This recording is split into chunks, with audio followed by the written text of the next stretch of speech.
So what is torque vectoring, might you ask? Well, if you watch this video, I'll show you how it works and what it is. I'll read direct from the HSV website so I don't give you the wrong information. So in HSV terms, what it is, if you're coming too fast into a corner, it detects you have understeer or front wheel slide. So it applies the brake to the inside rear wheel through the ESC module and proportions more drive through the diff to the rear depending on what corner you're taking, obviously either left or right. So as for GTS, it requires a larger rear brake to cope with the forces through the inside brake wheel. To keep the system working, you need to have at least more than a little power on constantly. If you come off the power, it defaults to the normal ESC mode and applies the ABS and stabilizes the car that way. It should help the car rotate through the corner, requiring less steering lock and more balance. So what that means in non-scientific terms for the general population out in the world, it means if you're coming into a corner pretty quick, especially on a track, it helps you steer through the corner more, creating less understeer and less front wheel slide, helping you steer easier and be on your way and, you know, do what you need to do on the track and beat some more Fords.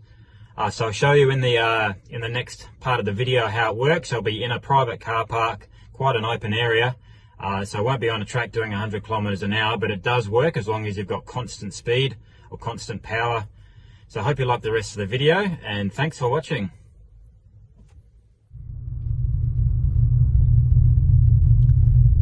So we need to select either performance mode or track mode on the driver dial down here. So sport, as you can see, is disabled. Same with touring that it was on just before. We'll select the performance mode. There it is, enabled, and or track mode with everything enabled there. So torque vectoring is enabled right there.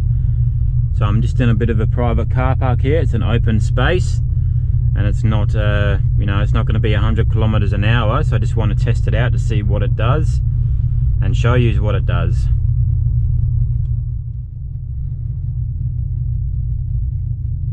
So it's currently in performance mode now, as you can see. Let's give it a go. Now the way to keep the torque vectoring going is to have constant power on the accelerator all the time, otherwise it won't work. So see, there's not much effort in the steering.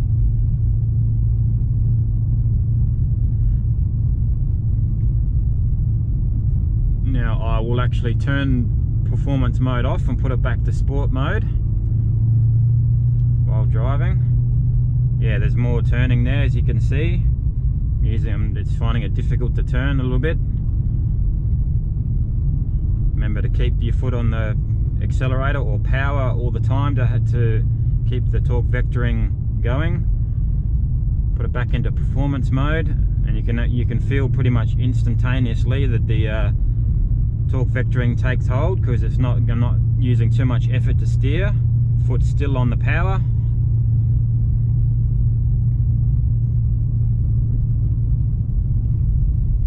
Still going around. So I'll take it back out of performance mode. It's in performance mode at the moment. Back to sport mode. And you can see instantly I'm using my hands more to turn it. So yeah, the torque vectoring works, and that's how it works. I'm not going to go overboard with the speed because I'm in a I'm on a car park here. There's probably many security cameras around, so I put it back into performance mode and it's much easier to steer the car.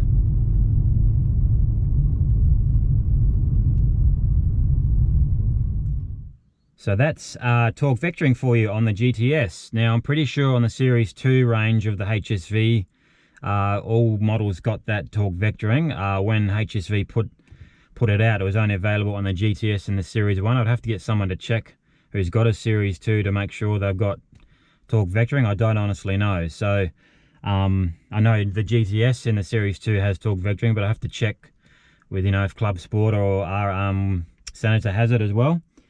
Now this is coming from a consumer or customer.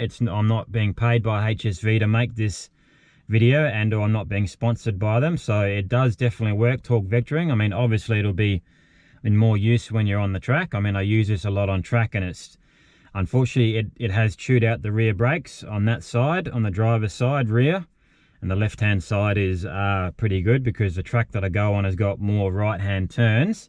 So what it's designed to do is apply brake on the inside rear wheel. So going right, it would be the driver's side, and there's three corners on that track that are right-hand bends, quick right-hand bends, and only one, I think, on the left. That's a quick bend.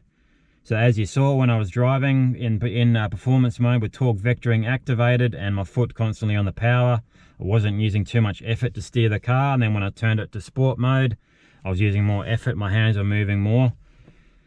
So yeah, I hope you liked the video. This is more of a, call it a hint and trick for the Gen F HSV range.